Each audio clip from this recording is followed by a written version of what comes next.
Syria's war is a mess. After 6 years, the conflict is divided between 4 sides, each side with foreign backers, and those foreign backers don't even agree with each other on who they're fighting for and who they're fighting against. And now, Syria's use of chemical weapons has provoked President Donald Trump to directly attack Syrian President Bashar al-Assad. This is a major development because up until now, the US has only been focused on fighting ISIS.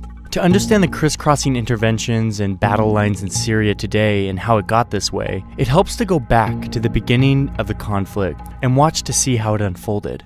The first shots in the war were fired in March 2011 by Syrian dictator Bashar al-Assad against peaceful Arab Spring demonstrators.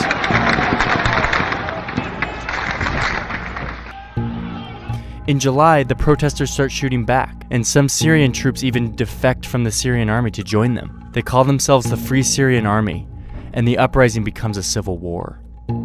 Extremists from around the region and the world start traveling to Syria to join the rebels. Now, Assad actually encourages this by releasing jihadist prisoners to tinge the rebellion with extremism and make it harder for foreign backers to support them. In January 2012, Al-Qaeda forms a new branch in Syria, Jabhat al-Nusra.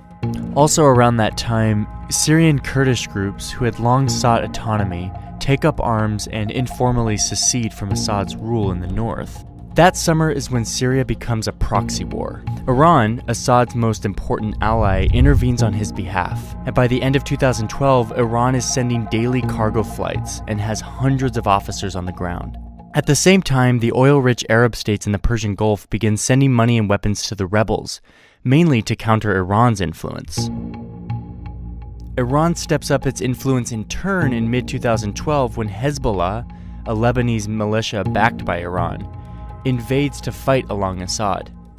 In turn, the Gulf states respond, Saudi Arabia really stepping up this time to send more money and weapons to the rebels, this time through Jordan, who also opposes Assad. By 2013, the Middle East is divided between mostly Sunni powers generally supporting the rebels and Shias generally supporting Assad. That April, the Obama administration, horrified by Assad's atrocities and the mounting death toll, signs a secret order authorizing the CIA to train and equip Syrian rebels. But the program stalls. At the same time, the US quietly urges Arab Gulf states to stop funding extremists, but their requests basically go ignored. In August, the Assad regime uses chemical weapons against civilians, provoking condemnation from around the world. Men, women, children lying in rows, killed by poison gas. It is in the national security interests of the United States to respond to the Assad regime's use of chemical weapons through a targeted military strike. Russia proposed on Monday that Syria surrender control over its chemical weapons to the international community for its eventual dismantling to avoid a U.S. military strike. The U.S. ends up backing down, but the whole thing establishes Syria as a great powers dispute, with Russia backing Assad and the U.S. opposing him. Just weeks later, the first American CIA training in arms reached Syrian rebels. The U.S. is now a participant in the war. In February 2014, something happens that transforms the war. An Al-Qaeda affiliate based mostly in Iraq breaks away from the group over internal disagreements. The group calls itself the Islamic State of Iraq and Syria, or ISIS, and it becomes Al-Qaeda's enemy. ISIS mostly fights not Assad, but other rebels and Kurds, carving out a mini-state it calls its caliphate. That summer, it marches across Iraq, seizing territory and galvanizing the world against it. In September, 1 year after US almost bombed Assad, it begins bombing ISIS. We're moving ahead with our campaign of airstrikes against these terrorists, and we're prepared to take action against ISIL in Syria as well. That summer, in July, the Pentagon launches its own program to train Syrian rebels, but will only train those who will fight ISIS, not Assad. The program fizzles, showing that America now opposes ISIS more than Assad, but that there's also no like-minded Syrian proxy forces on the ground in Syria.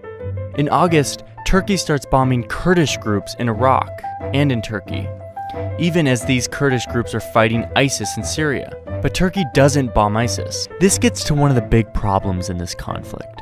The US sees ISIS as its main enemy, but the US's allies like Turkey and a lot of Middle Eastern states have other priorities. This makes for a lot of unclear and confusing alliances.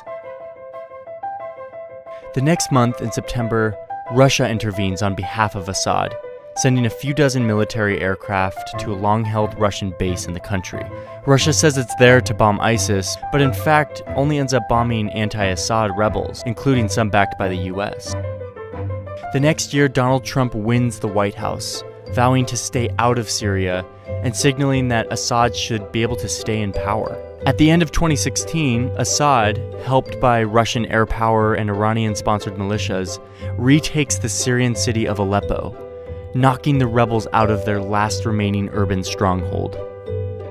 Then, in spring 2017, Assad once again uses chemical weapons against his people, killing 85, including 20 children. Back in the US, Trump says his attitude towards Syria and Assad has, quote, changed very much due to the attacks. He vows to respond, and within just a few days, the White House launches dozens of Tomahawk missiles that strike an airbase in Syria. This is the first time the United States has directly attacked the Assad regime, and this adds yet another crisscrossing complication to the already multi-dimensional civil war.